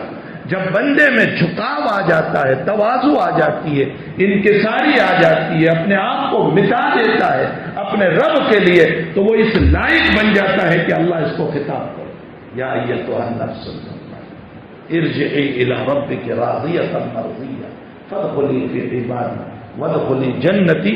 تو میرے بھائیو، حقیقت یہ ہے کہ رب کریم، یہ شیطان جو ہے نا وہ نظر نہیں آتا، اس نے 4 سمتوں کو بیان کیا لیکن اوپر نیچے کو نہیں، اس لیے کہ نیچے تواضع اور سجدہ ہے اور اوپر جو ہے اللہ کی رحمت ہے، ورنہ اس کا حال کیا ہے، یہ کیسے ورگلاتا ہے۔ سید الطائفہ جنید بغدادی رحمۃ اللہ علیہ فرماتے ہیں کہ ایک مرتبہ انسانی شکل میں میرے سامنے کوئی آدمی آیا، میں نے پوچھا تو کون ہے؟ اس نے کہا میں وہی ہوں جس پر تو لا حول پڑھتا ہے، شیطان ہے۔ اچھا، میرا تو سے ایک سوال ہے۔ کہا کیا سوال ہے؟ کہا سوال یہ ہے کہ اتنا ہی تو حکم تھا کہ سجدہ کر لے آدم کو، تجھے سجدہ کر لینا چاہیے تھا، کیوں نہیں کیا تم نے سجدہ؟ حکم مان لیتا تو۔ اب اس کا جواب دیکھو کیسا جواب دے رہا ہے، وہ کیا کہہ رہا ہے؟ جنید میں تو سمجھتا تھا تو بڑا عالم ہے، لیکن تو جاہل نکلا۔ میں تجھے جنید پوچھنا چاہتا ہوں کہ خالق موجود ہو، رب موجود ہو، اور اس کی موجودگی میں مخلوق کو سجدہ کرو، ضمیر برداشت کیسے کرے گا؟ دیکھو کیا کہہ رہا ہے، ضمیر برداشت کیسے کرے گا کہ خالق کی موجودگی میں میں مخلوق کو سجدہ کروں، رب کی موجودگی میں ایک انسان کو سجدہ کروں؟ یہ میرا ضمیر کیسے برداشت کرے؟ اس کے جواب پر سید الطائفہ جنید بغدادی کہتے ہیں کہ اس کا جواب میرے دل میں بھی کچھ اتر گیا کہ واقعتاً صحیح کہہ رہا ہے۔ جیسے ہی میرے دل میں اس کا جواب کچھ اترا، میرے دل سے میرا ایمان نکلنے لگا۔ خود جنید بغدادی کہ میرا ایمان نکلنے لگا۔ اگر اللہ میری یاری نہ کرتا، میری مدد نہ کرتا، مجھے الہام نہ کرتا تو میرے ایمان کا خطرہ ہو گیا تھا۔ اللہ نے مجھے الہام کیا اور میں نے جواب دیا کہ حکم رب کو ماننا وہ بھی تو رب ہی کو ماننا تھا، اللہ کے حکم کو ماننا یا اللہ ہی کو ماننا تھا۔ اگر تو سجدہ کر لیتا تو اللہ ہی کو ماننا ہوگا۔ جب میں نے یہ جواب دیا تب جا کر میرے ایمان پر مجھ کو اطمینان ہوا اور میرا ایمان دل میں بستا ہوا نظر آیا۔ جب جنید کے ایمان کو یہ لوٹ سکتا ہے، میں اور آپ ہمارا کیا حال ہوگا؟ وہ ہمارے ایمان کو کیسے کھینچتا ہوگا؟ تو شیطان بڑا مردود ہے اور اس کی چال اور اس کا مکر، اس کا فریب اور اس کی تدبیریں بڑی عجیب و غریب ہیں، ہمیں پتہ نہیں چلتا کہ یہ کس طرح پر ہمیں ورگلاتا ہے۔ کبھی سائنسی بحثوں میں ورگلا کر اللہ سے غافل کر دیتا ہے، کبھی دماغ میں خیالات ڈال کر اللہ سے غافل کر دیتا ہے۔ حضور پاک صلی اللہ علیہ وسلم سے صحابی نے پوچھا یا رسول اللہ میرے دل میں بعض مرتبہ عجیب خیال آتے ہیں، زبان پہ لانا نہیں چاہتا۔ فرمایا کیا خیال آتے؟ کیا خیال یہ آتا ہے اللہ کو کس نے پیدا کیا؟ تو جواب ملتا ہے اللہ ہی نے۔ دنیا کو کس نے پیدا کیا؟ تو اللہ نے. انسان کو کس نے؟ اللہ نے. زمین کو اللہ نے. آسمان. سارے جواب میں کہتا ہوں اللہ نے. اخیر میں کہتا ہوں اللہ کو کس نے پیدا کیا؟ خیال آ رہا ہے. حضرت نے فرمایا اچھا یہ بھی خیال آتا ہے؟ کہا جی. فرمایا دوسرے کام میں لگ جاؤ. جب یہ خیال آئے تصور بدل دو. لا حول ولا قوت الا باللہ پڑھ لو. اور ایک روایت میں حضرت نے فرمایا کہ عین ایمان ہے، اس لیے کہ شیطان مومن ہی کے گھر پر آتا ہے، کافر کے گھر پہ نہیں جاتا. یہ حضور پاک صلی اللہ علیہ وسلم کا فرمان ہے. جہاں ایمان ہوگا وہی آئے گا، جہاں ایمان ہے ہی نہیں وہاں کیوں جائے گا؟ تو میرے بھائیوں یہ اس طرح پر ایمان ہمارا لوٹ لیتا ہے. حضرت حسن بصری رحمۃ اللہ علیہ کے حالات میں لکھا ہے کہ وہ ایک مرتبہ نماز پڑھ رہے تھے اور بہت سے لوگ آپ کی نمازی کیفیت کو دیکھ رہے تھے. حضرت نے نماز کے بعد دیکھا کہ جنب غفیر ہے جو میری عبادت کو دیکھنے کے لیے یہاں کھڑے ہیں. تو حضرت نے ان کو کچھ نہیں کہا، اپنے نفس کو خطاب کیا اور یہ کہا یہ سارے لوگ تجھے اچھا سمجھتے ہیں، لیکن حسن تو اپنے آپ کو جانتا ہی ہے کہ تو کتنا مجرم ہے، تو کتنا گنہگار ہے، تو اپنے آپ کو جانتا ہی ہے. اس کے بعد جو دوسرا جملہ کہا حضرت حسن بصری رحمۃ اللہ علیہ نے، فرمایا حسن استحضار کر اس بات کا کہ شیطان نے بھی 4000 سال عبادت کی تھی لیکن وہ مردود ہو گیا. چاہے میں کتنی ہی عبادت کیوں نہ کروں کہیں اللہ مجھے مردود نہ بنا. تو بھائی اس کا مکر، اس کا فریب، اس کی تدبیر، اس کی چالیں بڑی عجیب ہوتی ہیں. ہمیں پتہ ہی نہیں چلتا کہ وہ کس انداز سے ہمارے ایمان کو لوٹنے پر آتا ہے. اس پر فرمایا کہ جب تم اللہ کے پاس ہم پہنچیں گے اللہ تعالیٰ فرمائیں گے یہ گناہ کیوں کیے تھے؟ ہم یوں کہیں گے شیطان نے کرائے. اور اللہ اس کی طاقت اتنی تھی کہ میں اس سے بچ نہیں سکا، وہ دکھائی بھی نہیں دیتا تھا، اس کی قوت بھی بڑی زبردست تھی. تمہیں کیسے؟ تو اللہ کی طرف سے جواب ہوگا میرے بندے میری طاقت سے زیادہ تو وہ نہیں تھا، تو نے کبھی اس کو میرے حوالے نہیں کیا تھا. تو نے کبھی یہ دعا کی تھی کہ اللہ شیطان سے مجھ کو بچا لے؟ میں نے تجھے نہیں کہا تھا اذا قرأت القرآن فاستعذ باللہ من الشیطان الرجیم، شیطان مردود سے پناہ مانگ کر میری پناہ میں آ جا؟ تو نے کبھی مجھ کو کہا تھا کہ اللہ مجھے بچا لے؟ میرے بھائیوں اگر اللہ نے یہ مجھ کو کہہ دیا تو اللہ کے پاس بچنے کا کوئی ذریعہ نہیں. آگے حضرت فرماتے حکیم الامت لیکن اگر ہم نے دعا میں یہ کہا اللہ شیطان بہت بڑا دشمن ہے، نظر نہیں آتا، اس کا مکر بڑا عجیب ہے، میں بچ نہیں سکتا، مجھ میں قوت نہیں، طاقت نہیں، اے رب تو ہی اس سے بچا لے، پھر بھی اگر گناہ ہو گیا تو قیامت کے دن ہم اللہ کو یہ کہہ دیں گے اللہ میں نے تو تیرے حوالے کیا تھا، تو نے ہی بچایا مجھ کو. انشاءاللہ تعالی نجات کا راستہ نکل جائے گا. دیکھو ہمارے اکابر ہمیں نجات کا راستہ بتاتے، نجات کا راستہ نکل جائے گا. کہیں تو صحیح اللہ کو، ہم بتائیں تو صحیح اللہ کو کہ اللہ بڑا دشمن ہے، تو یہ اس سے مجھے بچا لے، میری حفاظت کر لے. تو بہرحال میرے بھائیوں ظلمات بعضها فوق بعض، چاروں طرف سے تاریکیاں، اندھیرے، مسائل، پریشانیاں، گناہ، طاغوتی طاقت.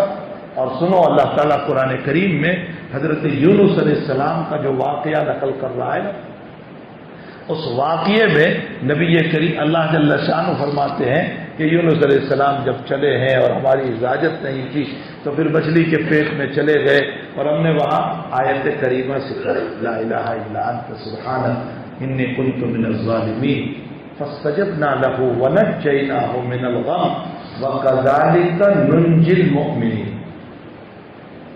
وہ بار بار پڑھتے رہے، ہم نے قبول کر لیا اور ہم نے غموں سے نجات دے دی. یہاں تک کی بات تو بالکل صاف ستھری ہے. آگے اللہ فرماتے ہیں وَكَذَلِكَ نُنْجِي الْمُؤْمِنِينَ، ہم اسی طرح مومنوں کو نجات دیتے ہیں. تو کیا مومنین بھی مچھلی کے پیٹ میں جانے والے ہیں؟ اللہ کیا کہنا چاہتا ہے یہاں؟ وہ تو مچھلی کا واقعہ اللہ بیان کر رہا ہے کہ یونس مچھلی کے پیٹ میں گئے اور آیت پڑھی تو ہم نے نجات دی، تو کیا ہم سب بھی مچھلی کے پیٹ میں جانے والے ہیں؟ پھر وَكَذَلِكَ نُنْجِي الْمُؤْمِنِينَ اللہ کیوں کہہ رہا ہے؟ مفسرین فرماتے ہیں کہ اگرچہ مچھلی کے پیٹ میں نہیں جانے والے، لیکن یونس کی طرح اندھیروں میں ضرور جا رہے ہیں۔ کون سا اندھیرا؟ گناہوں کا اندھیرا، معاصی کا اندھیرا، خواہشات کا اندھیرا، شیطانی تلویز کا اندھیرا، نفسانی خواہشات کا اندھیرا، طاغوتی طاقتوں کا اندھیرا۔ آج طاغوتی طاقتیں بھی تو ہے نا جو ظلم و تشدد میں کمر کسی ہوئی ہے، تو طاغوتی طاقتوں کا اندھیرا، خواہشات اور گناہوں کا اندھیرا، ابلیس اور لعین اور شیطان کی طرف سے اندھیرا، یہ سارے ظلمات بعضها فوق بعض، ان ظلمات میں ہم آئے ہوئے ہیں، اس اندھیرے میں آئے ہوئے ہیں۔ اللہ یہ کہنا چاہتا ہے کذالک ننجی المؤمنین میں کہ ہم نے یونس کو مچھلی کے پیٹ کے اندھیرے سے نجات دی ہے۔ اے دنیا کے اندھیروں میں بسنے والے مسلمانوں، اگر تم بھی لا الہ الا انت پڑھو گے میں تمہیں بھی نجات عطا کروں۔ خواہشات سے بچائے گا، شیطان سے بچائے گا، طاغوتی طاقتوں سے بچائے گا، ہاں طاغوتی طاقتوں سے بھی بچائے گا۔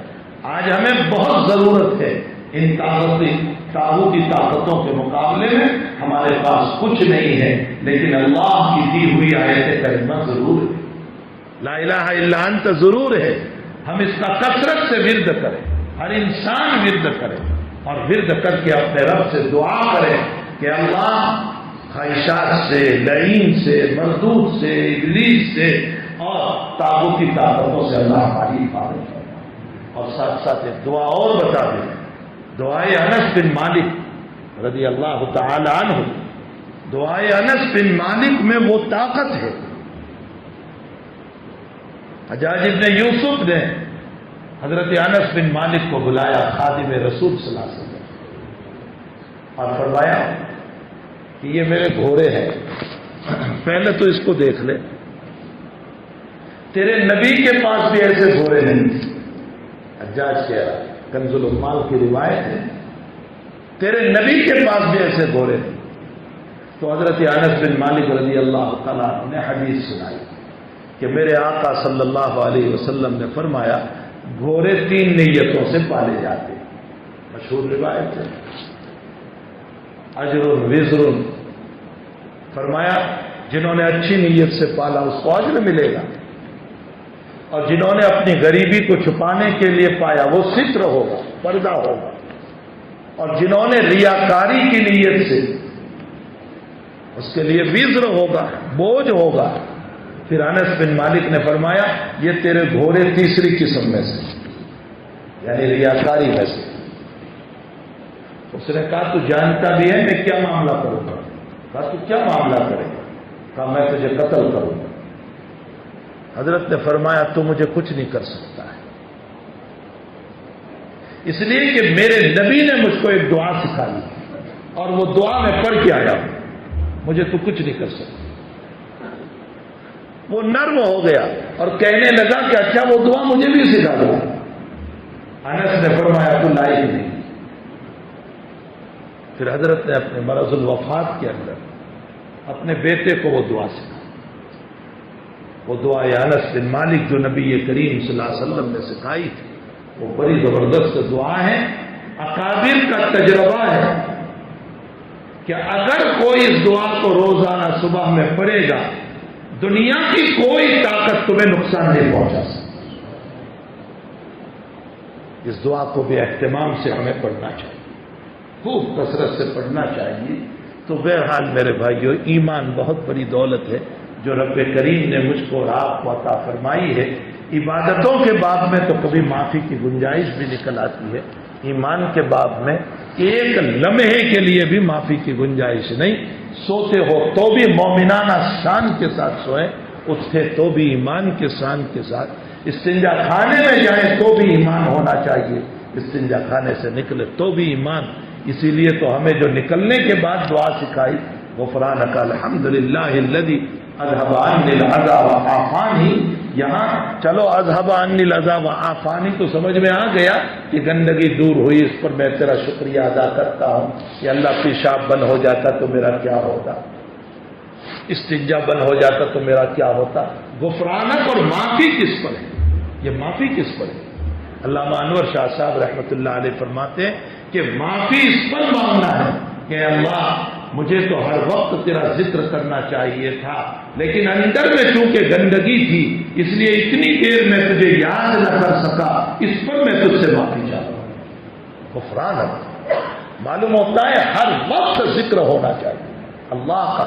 کان رسول اللہ صلی اللہ علیہ وسلم یذکر اللہ فی کل احیان، اللہ کے نبی ہر وقت ذاکرانہ مزاج کے ساتھ ہمیں یہ جو دعائیں سکھائی ہے نا، یہ دعاؤں کی وجہ یہ ہے کہ نبی ہر موقع پر ہمیں اللہ یاد دلاتے، کپڑا پہنو تو دعا کرو، نکالو تو دعا کرو، اور کسی سے مسافہ کرو تو دعا کرو، چھینک آئے تو دعا ہے، چھینک کے جواب میں دعائیں پڑھو، اور اس کے ساتھ ساتھ دودھ پیو تو دعا پڑھو، کھانے سے پہلے دعا پڑھو، کھانے کے بعد دعا پڑھو، لیٹو تو دعا پڑھو، اٹھو تو دعا پڑھو، استنجا خانے میں جاؤ تو دعا، استنجا سے نکلو تو دعا۔ حضرت یہ چاہتے ہیں کہ ہر وقت میرا مزاج ذاکرانہ رہے، اور جب میں ذاکر بن کر کے زندگی گزاروں گا تو اللہ مذکور بھی ہے اور ذاکر بھی ہے، اللہ مذکور بھی ہے اور ذاکر بھی ہے۔ مذکور تو اس لیے کہ میں اس کا ذکر کر رہا ہوں، اور ذاکر اس لیے ہے کہ بندہ جب ذکر کرتا ہے تو وہ کہتا ہے تو نے دو چار میں مجھ کو یاد کیا، میں تو فرشتوں میں تجھے یاد کروں گا۔ وہ ذاکر بھی ہے، مذکور بھی ہے، اور اس کا تذکرہ ہمارے تذکروں سے بہت اعلیٰ ہے، اس کا ذکر ہمارے ذکر سے بہت اعلیٰ ہے۔ اس لیے ہماری پوری زندگی اللہ کے ساتھ، ذکر کے ساتھ، نمازوں کے ساتھ، تلاوت کے ساتھ خوبصورت زندگی گزرنا چاہیے۔ عقب الصلاۃ لذکری، اور قرآن کریم میں جہاں جنت کا تذکرہ اور جہنم سے بچنے کا تذکرہ اس ذکر پر، اس ایمان پر ملا ہے، وہاں نبی کی سفارش پر بھی اسی ایمان پر ہے۔ یہ بھی یاد رکھے، نبی کی سفارش جو ہے نا وہ اسی ایمان پر ہے۔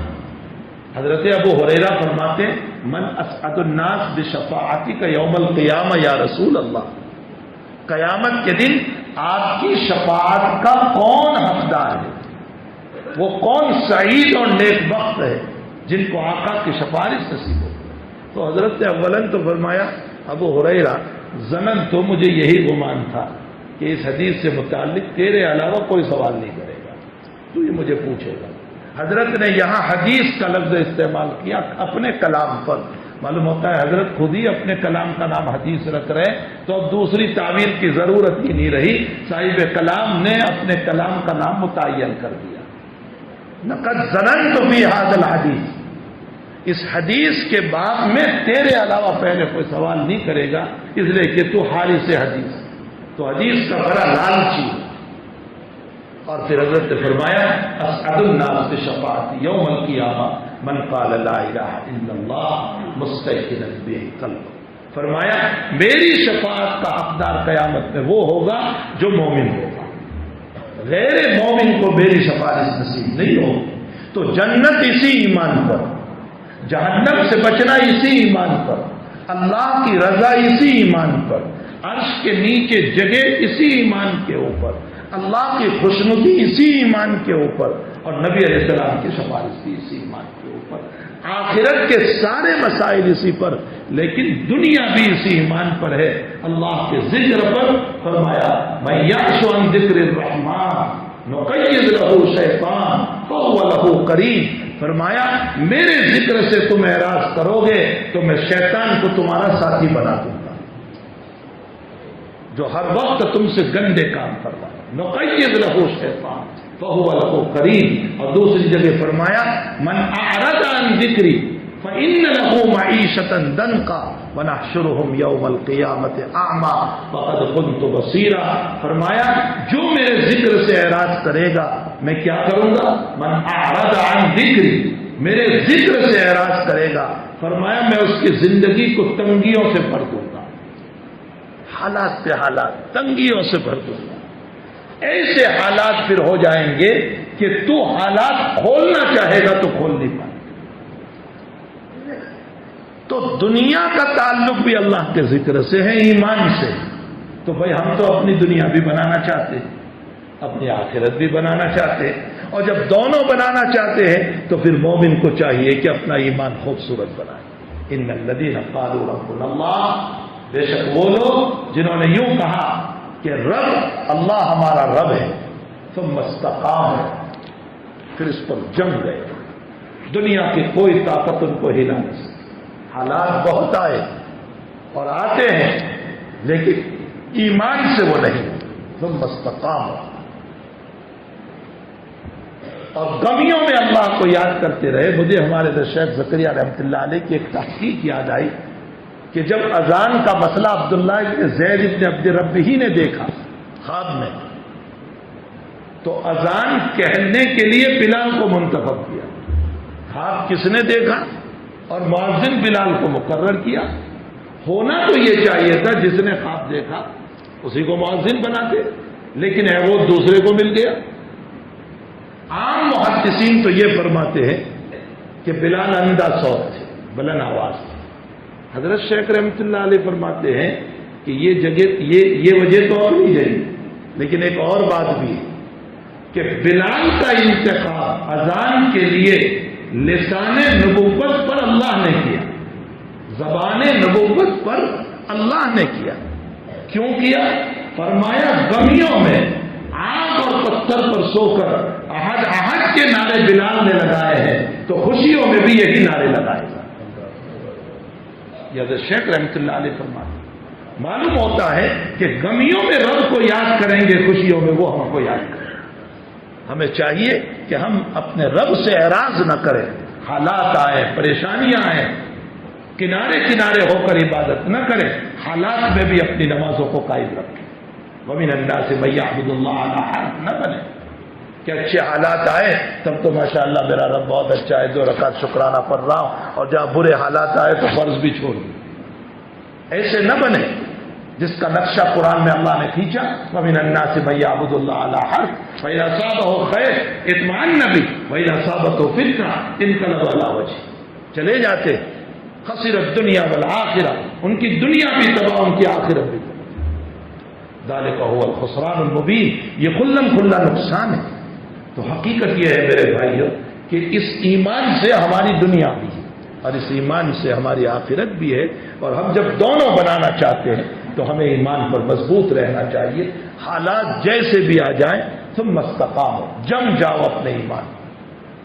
تتنزل علیہم الملائکہ، فرشتے تسلی دیں گے. جب حالات میں جمتے ہیں نا تو بظاہر فرشتے تو نظر نہیں آتے، لیکن دل پر سکینت اترتی، سکون اترتا. اللہ تخافوا، خوف نہ کرو، غم نہ کرو، ولا تحزنوا وابشروا بالجنۃ التي. اب موت کا وقت ہے، حالات آ چکے ہیں تم پر، موت سامنے ہے، بشارت حاصل کرو بالجنۃ التي كنتم توعدون، اس جنت کا جس کا تم سے وعدہ کیا گیا. ہم دنیا میں بھی تمہارے ساتھ تھے، نحن اولیاؤکم فی الحیات الدنیا وفی الآخرہ، آخرت میں بھی تمہارے ساتھ. اب تمہیں وہ ساری چیزیں ملے گی. وَلَكُمْ فِيهَا مَا تَشْتَهِي أَنفُسُكُمْ وَلَكُمْ فِيهَا مَا تَدَّعُونَ نُزُلًا مِّن غَفُورٍ رَحِيمٍ. مہمان نوازی ہے رب کی طرف سے. بندہ تو مہمان ہے اب، اور وہ میزبان ہے. میزبان جتنا بڑا ہوتا ہے اس کی مہمانی اسی شان سے ہوا کرتی. وہ جتنا بڑا ہے اسی شان سے میری آپ کی مہمانی کرے گا. حالانکہ میں نے آپ نے اس کے لیے کچھ نہیں کیا، لیکن اس کی میزبانی جو ہے بڑی زبردست ہوگی. اس لیے ہمیں چاہیے کہ اپنے ایمان کو بچائیں، ایمان پر جم جائیں، اور اگر گناہ ہو جائیں، بندہ ہے، بشر ہے، ہو جاتا ہے، رجوع کر لیا کرے، اللہ سے معافی مانگ لیا کرے. اس نے توبہ کا دروازہ کھلا رکھا ہے، ہم اس سے معافی مانگ لیا کریں. یہ معافی پر میں نے ابھی 1-2 جگہ ایک واقعہ سنایا تھا، میں اسی پر اپنی بات ختم کروں. کہ ایک فقیر آدمی تھا، غریب مانگنے والا. وہ مانگا کرتا تھا لوگوں سے اور پیسے جمع کر کے ایک دوست بن گیا تھا، ان کے پاس جمع کرواتا تھا. بہت دن ہوئے وہ مانگنے نہیں آیا. تو جس کے پاس جمع کرواتا تھا اس کو فکر لاحق ہوئی کہ بھئی وہ آدمی آتا نہیں ہے، اب کیا ہوگا اس کے پیسوں کا۔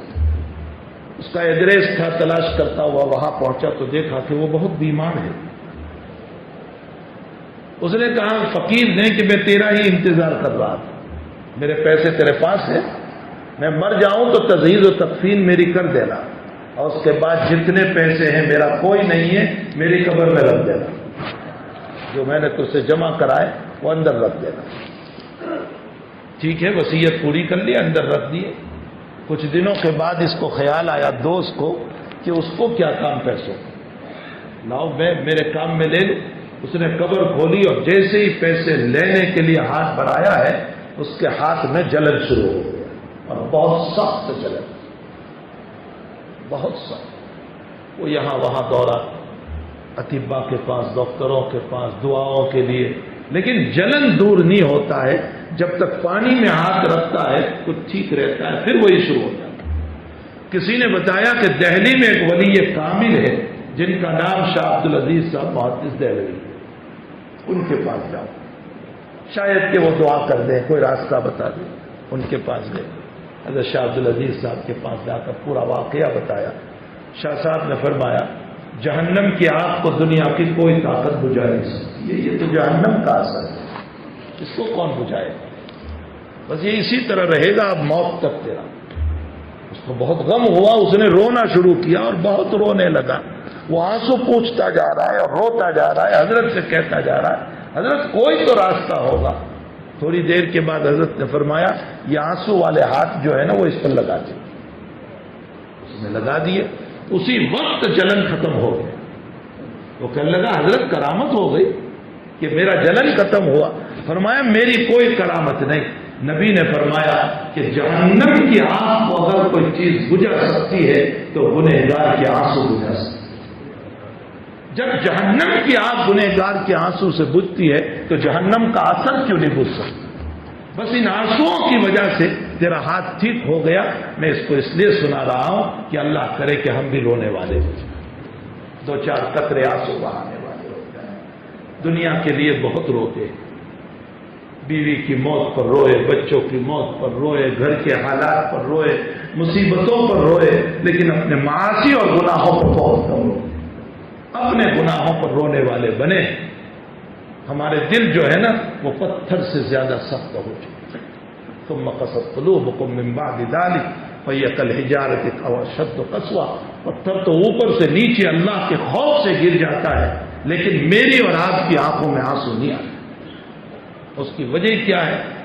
گناہوں کی کثرت، جس سے دل ہمارے سخت ہو چکے، بہت سخت ہو چکے۔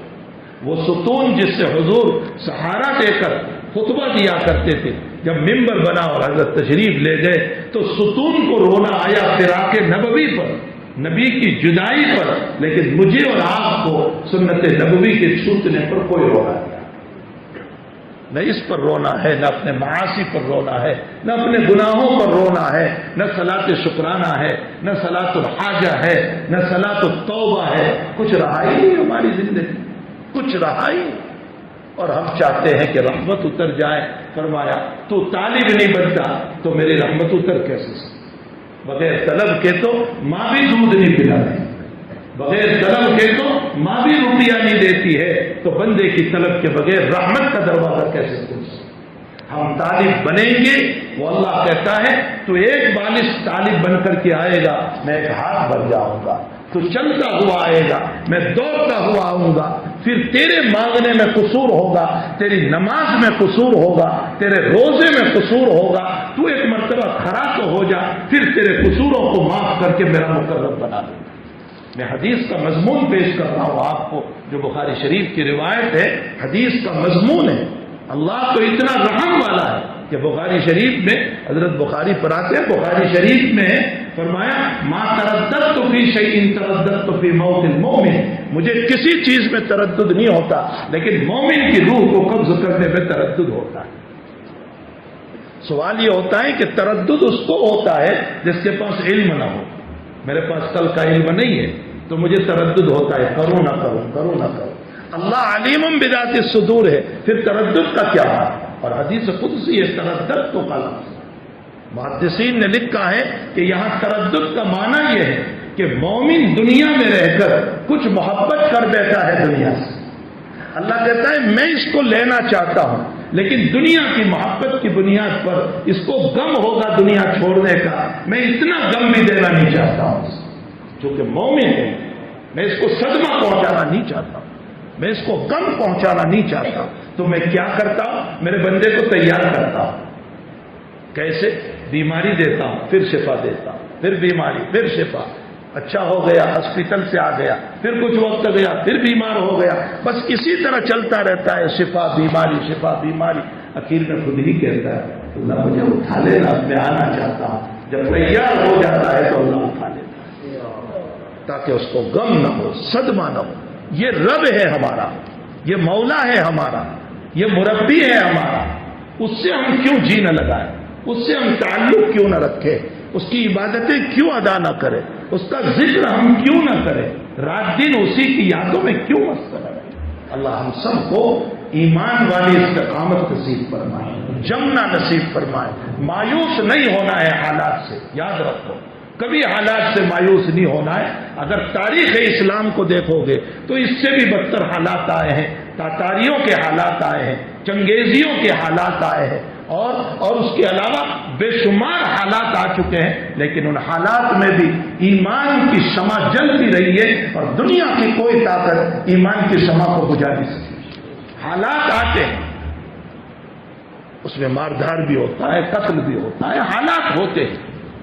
لیکن ان حالات میں اپنے ایمان پر جمے رہیں، اپنے ایمان کا سودا نہ کریں، اپنے ایمان کو نہ کھو دیں. چند کوریوں میں، چند ٹھیکروں میں، چند مسائل میں اپنے ایمان کو ہم چھوڑنے والے نہ بنیں. ہم اس ایمان کو انشاءاللہ تعالی موت تک لے جائیں گے اور قبر میں بھی لے جائیں گے. اپنے ایمان کے ساتھ اللہ کے پاس جائیں گے اور انشاءاللہ اللہ سے کہیں گے کہ اللہ حالات میں بھی، جب چاروں طرف سے حالات ٹھیک نہیں تھے، بے حیائیاں تھی، طغیانیت تھی، طاغوت تھا، ظلم تھا، پھر بھی اللہ ہم اپنے ایمان کو بچا کر لائے ہیں. اس فتنے کے زمانے میں ایمان کا بچا لینا ہی یہ اللہ ہمارے لیے بہت بڑی سعادت تھی، یہ بہت بڑی سعادت ہے. تو اپنے ایمان کو بچا کر لے جاؤ. اللہ ہم سب کو اپنے ایمان کو بچانے کی توفیق عطا فرمائے. وصلی اللہ علی النبی الکریم برحمتک یا ارحم الراحمین. الحمد للہ رب العالمین والعاقبۃ للمتقین والصلاۃ والسلام علی اشرف الانبیاء والمرسلین وعلی آلہ وصحبہ اجمعین. اللهم صل علی سیدنا حبیبنا وشفیعنا وسندنا مولانا محمد وبارک وسلم. ربنا آتنا فی الدنیا حسنہ وفی الآخرۃ حسنہ وقنا عذاب النار. اللہ ہمارے گناہوں کو معاف فرما. اللہ ہمیں توابین میں سے بنا. اللہ ہمیں صالحین میں سے بنا. ہمیں زاہدین میں سے بنا. ہمیں عابدین میں سے بنا. ہمیں متقین میں سے بنا. اے اللہ ہمیں منعم علیہم میں سے بنا. جن پر تو نے انعام کیا اے اللہ ان میں سے بنا دے. ہمیں صدیقین میں سے بنا دے. اے اللہ ہمیں صدیقین میں سے بنا دے. ہمیں اولیاء کاملین میں سے بنا دے. اے اللہ ہمیں مغضوب علیہم میں سے نہ بنانا، ہمیں والضالین میں سے نہ بنانا. اے اللہ جن پر تیرا غضب نازل ہوا، جو گمراہ ہو گئے، اے اللہ ان جماعتوں سے ہماری حفاظت فرمانا. الہ العالمین جس سے تو راضی ہوتا ہے ان اعمال کی ہم سب کو توفیق عطا فرما. جن اعمال سے تو ناراض ہوتا ہے اللہ ان اعمال سے ہمیں دور رہنے کی توفیق عطا فرما. ہمارے سیئات کو معاف فرما، ہمارے حسنات کو قبول فرما. اللہ چاروں طرف بے حیائی ہے، حالات ہے، مصائب ہے، پریشانیاں ہیں، اس میں ایمان کا بچانا بڑا مشکل ہو گیا ہے. اے اللہ شیطان دشمن ہمارے پیچھے لگا ہوا ہے. مولا کریم آپ ہماری پیشانی پکڑ کر ہماری ایمان کی حفاظت فرما دیں. اللہ ہم بھکاری ہیں، اللہ ہم بھکاری، اللہ ہم بھکاری.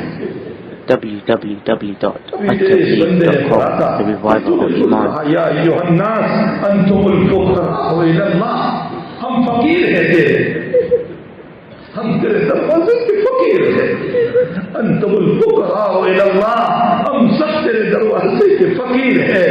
اے اللہ شیطان سے بچنے کی طاقت ہم میں نہیں ہے، آپ ہی حفاظت فرما لیجیے۔ اللہ ہماری انگلی پکڑ لیجیے، ہماری پیشانی پکڑ لیجیے، ہمیں دین پر چلا دیجیے۔ اے اللہ، جس بیٹے کی انگلی باپ پکڑ لیتا ہے وہ بیٹا گر نہیں سکتا، جس بندے کی انگلی مولا پکڑ لے گا وہ بندہ کبھی ہلاک نہیں ہو سکتا۔ اللہ آپ ہماری انگلی پکڑ لیجیے، ہمیں بچا لیجیے، ہمیں گناہوں کے دلدل سے بچا لیجیے۔ تو نے تو خود ہی کہا ہے کذالک ننجی المؤمنین، اے رؤوف بالعباد، تو نے تو خود ہی کہا ہے میرے جیسی رحمت والا کوئی نہیں۔ اے رحمت والے مولا، ہم اپنے ظالم بندوں کو معاف فرما دیں، سیئات کو معاف فرما دیں، حسنات کو قبول فرما دیں۔ اللہ بیماروں کو شفا عطا فرما دیں، مرحومین کی مغفرت فرما، پریشان حالوں کی پریشانیوں کو دور فرما۔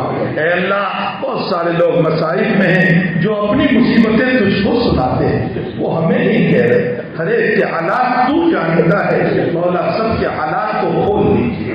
اے کاشف الحالات اور حالات کو کھولنے والے مولا، سب کے حالات کو بہترین حالات سے مبدل فرما دیجیے۔ اے اللہ، ہم اس وبا کے زمانے میں اپنے بے شمار لوگوں کو اے اللہ قبر کے حوالے کر چکے ہیں۔ اے اللہ، بے شمار لوگ ہمارے قریب کے بعید کے قبرستان میں پہنچ چکے ہیں۔ اللہ ان کی مغفرت فرما، ان کے درجات بلند فرما، ان کو اعلیٰ علیین میں جگہ عطا فرما۔ اے اللہ، آئندہ بھی اس طرح کی بلا اور وبا سے ہم سب کی حفاظت فرما۔ اے اللہ، ہمیں ایمان پر استقامت نصیب فرما، ایمان پہ جمنا عطا فرما۔ اے اللہ، بگڑنے سے، پھسلنے سے، ضلالت اور گمراہیوں سے، غلط راستے اور غلط دوستوں سے، غلط صحبتوں سے اللہ ہماری اور ہماری نسلوں کی پوری حفاظت فرما۔ اے اللہ، ہماری اور ہماری نسلوں کی پوری حفاظت فرما۔ اے اللہ، ہمیں موت دے تو ایمان پر عطا فرما۔ اے اللہ، ہماری موت نمازوں میں آئے، ہماری موت تلاوت پر آئے، ہماری موت ذکر پر آئے، ہماری موت تیری یادوں میں آئے، ہماری موت تیری یادوں میں آئے، ہماری موت تیری یادوں میں آئے، ہماری موت سجدوں میں آئے، ہماری موت تیری رضا پر آئے۔ اور تو کہہ دے راضیۃ مرضیہ فادخلی فی عبادی وادخلی جنتی۔ اے اللہ، کتے اور بلوں جیسی ذلتی والی موت سے ہماری حفاظت فرما، محتاجی والی موت سے حفاظت فرما، بے بسی اور بے کسی والی موت سے حفاظت فرمانا۔ اللہ، جو مانگا اپنے فضل سے عطا فرما، نہیں مانگا اپنے فضل سے نصیب فرما۔ اے الہ العالمین، اس مجمع میں محدثین ہیں، مفسرین ہیں، فقہاء ہیں، علماء ہیں، سفید داڑھی والے ہیں، حفاظ ہیں، معصوم بچے ہیں، مولا یہ سب تیری نسبت پر آئے ہوئے ہیں۔ اے اللہ، تجھ سے بڑھ کر نسبت کوئی نہیں ہے، تیری نسبت پر، تیرے حبیب کی نسبت پر آئے ہوئے ہیں۔ ان میں سے جس کی آمین تجھے پیاری ہو اور جس کی آمین تو قبول کر رہا ہو، اس کی مبارک آمین کے ساتھ ہم سب کی آمینوں کو بھی قبول کرنا۔ آمین یا رب العالمین۔ وصلی اللہ علی النبی الکریم برحمتک یا ارحم۔